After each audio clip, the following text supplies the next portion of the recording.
할렐루야. 네, 2월입니다.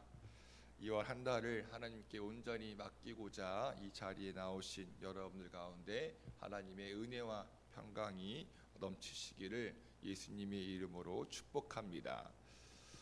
우리가 이 새벽에 이 피곤한 몸을 이끌고 이 자리에 나온 이유를 가만히 생각해 보면은 결론은 하나입니다. 하나님께서 살아계신다는 것을 믿기 때문이죠. 만약 이런 믿음이 우리에게 없다면 이 자리에 나올 이유 없습니다. 스스로 나왔든 타의로 나왔든 간에 우리 안에 계신 성령 하나님께서 우리에게 믿음을 선물로 주셨기에 이 자리에 나온 거죠. 아멘이신가요? 아멘. 그럼 믿음의 주요 또 나를 온전케 하시는 주님께서 이 아침에 이 자리로 부르신 이유가 뭘까요? 단순합니다. 우리의 시선과 마음을 주님께 맞추게 하기 위해서입니다. 나를 봐, 나에게 맞춰. 하나님께서 이스라엘 백성을 애굽에서 부르신 것처럼 세상의 가치관과 문화와 정욕과 음란에 젖어 있던 우리를 부르시고 다시 거룩한 백성으로 살게 하시려고요. 그래서 베드로가 말하죠. 오직 너희를 부르신 거룩한 이처럼 너희도 모든 행실에 거룩한 자가 되라. 네, 하나님 말씀으로 창조된 우린 하나님 말씀으로 거룩한 옷을 입어야 합니다. 그 유명한 시편 말씀이 있잖아요. 주의 백성이 거룩한 옷을 입고 즐거이 헌신하니 새벽 이슬 같은 주의 청년들이 주께 나오는도다. 할렐루야. 네, 새벽 이슬 같은 여러분, 거룩은 구별됨입니다. 하나님 안에 속하는 것입니다. 하늘의 것을 찾는 것이죠. 그런 의미에서 저는 오늘 우리가 읽은 말씀 중에 22절부터 23절이 눈에 들어왔습니다. 이 구절을 제가 메시지 성경으로 읽어볼게요. 굉장히 재미있게 표현을 했는데요. 너희 눈은 너희 몸의 창문이다. 너가 경의와 믿음으로 눈을 크게 뜨면 너희 몸은 빛으로 가득해진다. 네가 탐욕과 불신으로 곁눈질하고 살면 너의 몸은 음습한 지하실이 된다. 너의 창에 블라인드를 치면 너의 삶은 얼마나 어두워지겠느냐. 여러분, 사람은 자기가 관심 있는 것을 봅니다. 운동에 관심 있는 사람은 운동기구나 또 건강식품만 보입니다. 운동을 안 하면 근손실이 올까봐 걱정하죠. 또 가방에 관심 있는 사람은 가방만 보이고 옷에 관심 있는 사람은 옷만 보입니다. 지나가는 사람이 무엇을 입었는지 어떤 가방을 맸는지 한눈에 스캔하죠. 차에 관심 있는 사람은 저게 무슨 차며 가격은 어떻게 되며 연비는 어떻게 되는지 다 압니다. 여행과 음식에 관심 있는 사람은 거기에 목숨 걸어요. 저도 한창 개척을 준비할 때에는 뭐만 보였을까요? 건물만 보였습니다. 어디에다 개척을 하면 좋을까? 네이버 부동산만 뒤적거리면 계속 그것만 보이더라고요.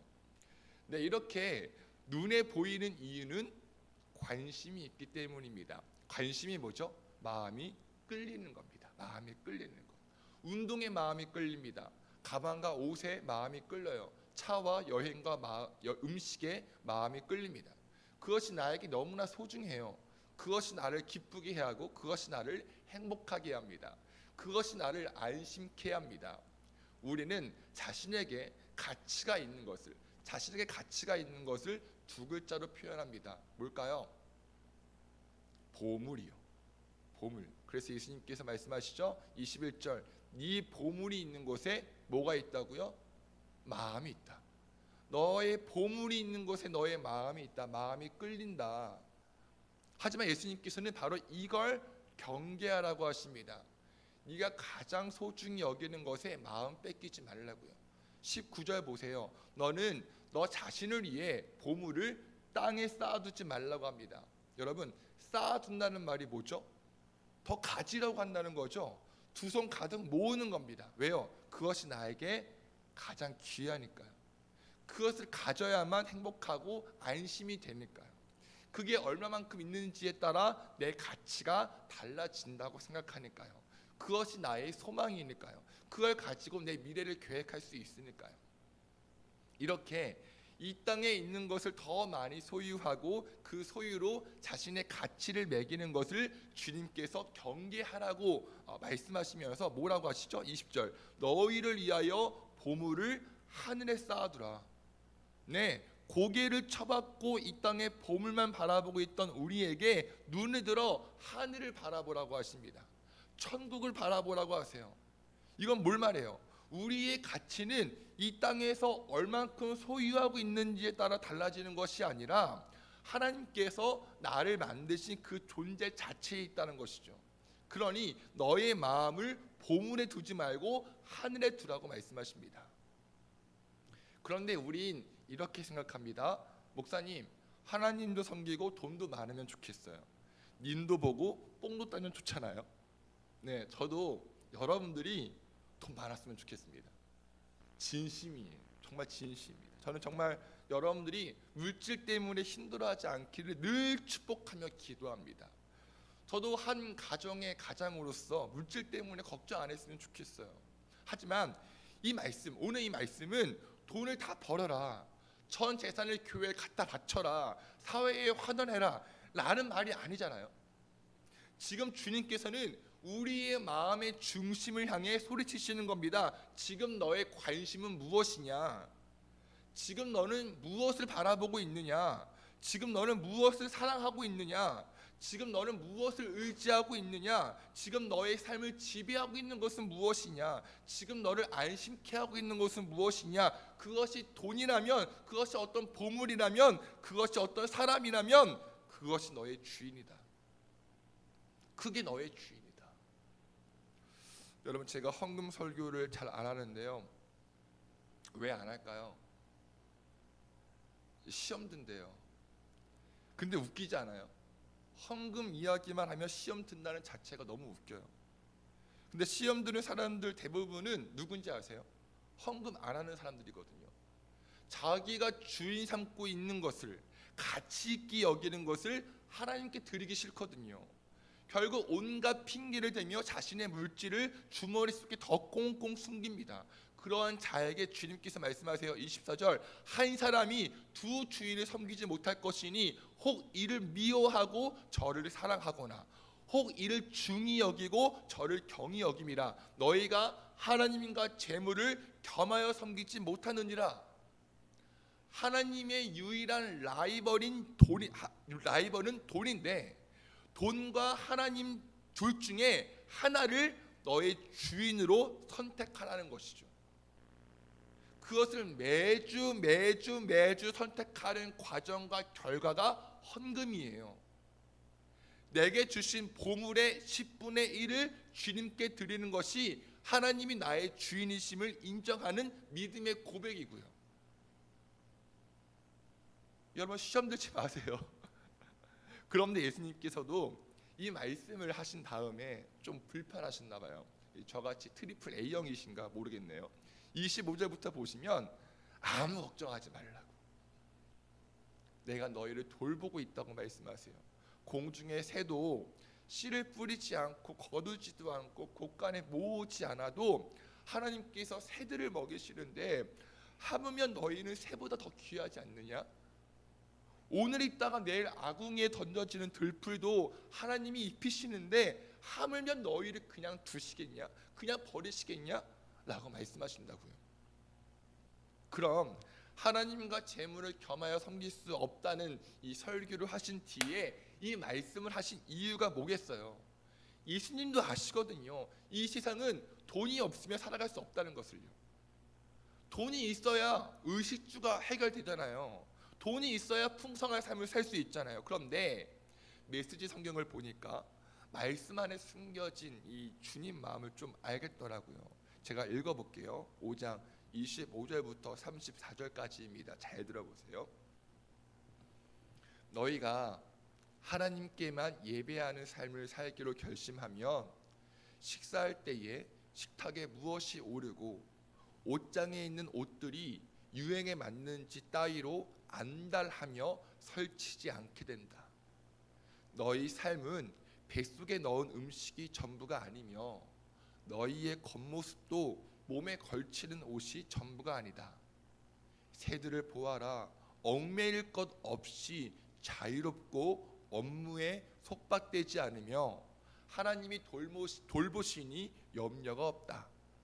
그분께 너희는 새들보다 훨씬 더 중요하다. 거울 앞에서 설친다고 해서 키가 단 1cm라도 커진 사람이 있더냐? 백폭. 유행을 따르느라 버린 돈과 시간이 그토록 많지만 그렇다고 크게 달라지는 것 같더냐? 옷을 볼 것이 아니라 들판에 나가 들꽃을 보아라. 들꽃은 절대로 치장하거나 옷을 사들이는 법이 없지만 너희는 여태 그런 색깔이나 디자인을 본 적이 있느냐? 아무도 보아주지 않는 들꽃의 겉모습에도 그토록 정성을 들이시는데 하물며 하나님께서 너희를 돌보시고 자랑스러워하시며 너희를 위해 최선을 다하지 않겠느냐? 나는 지금 너희로 여유를 갖게 하려는 것이며 손에 넣는데 온통 정신을 빼앗기지 않게 해서 베푸시는 하나님께 반응하도록 하라는 것이다. 하나님과 그분의 일하시는 방식을 모르는 사람은 그런 일로 안달하지만 너희는 하나님을 알고 그분의 일하시는 방식도 안다. 너희는 하나님이 실체가 되시고 하나님이 주도하시며 하나님이 공급하시는 삶에 흠뻑 젖어 살아라. 뭔가 놓칠까봐 걱정하지 마라. 너희 매일의 삶에 필요한 것은 모두 채워주실 것이다. 하나님께서 바로 지금 하고 계신 일에 온전히 집중하여라. 내일 있을지 없을지도 모르는 일로 동요하지 말라. 어떠한 어려운 일이 닥쳐도 막상 그때가 되면 하나님께서 감당할 힘을 주실 것이다. 아멘. 사랑하는 여러분, 2월이 시작되었습니다. 저와 여러분들은 무엇을 바라보고 있나요? 어디에 관심이 있나요? 혹시 하나님과 재물을 겸하여 섬기고 있는 것은 아닌가요? 무엇인가를 손에 넣는데 온통 정신을 빼앗긴 것은 아닌가요? 2월 한 달 하나님이 공급하시는 삶에 흠뻑 젖어 살길 축복합니다. 뭔가 놓치거나 걱정하거나 내일 있을지 없을지도 모르는 일로 동요하지 않기를 소망합니다. 살아계시고 전능하신 하나님께서 저와 여러분들의 삶, 그 매일의 삶을 필요한 것을 채워주실 것입니다. 어떠한 어려운 일이 닥쳐도 막상 그때가 되면 하나님께서 감당할 힘을 주실 것입니다. 그러니 하나님께서 지금 하고 계신 일을 바라봅시다. 그리고 하나님의 주인 되심을 선포하며 하나님의 것은 하나님께 구별하여 드립시다. 우리를 돌보시고 자랑스러워하시며 우리를 위해 최선을 다하시는 하나님의 은혜가 저와 여러분들의 삶 가운데 있기를 간절히 축원합니다. 제가 마무리 기도하고 각자 기도하겠습니다.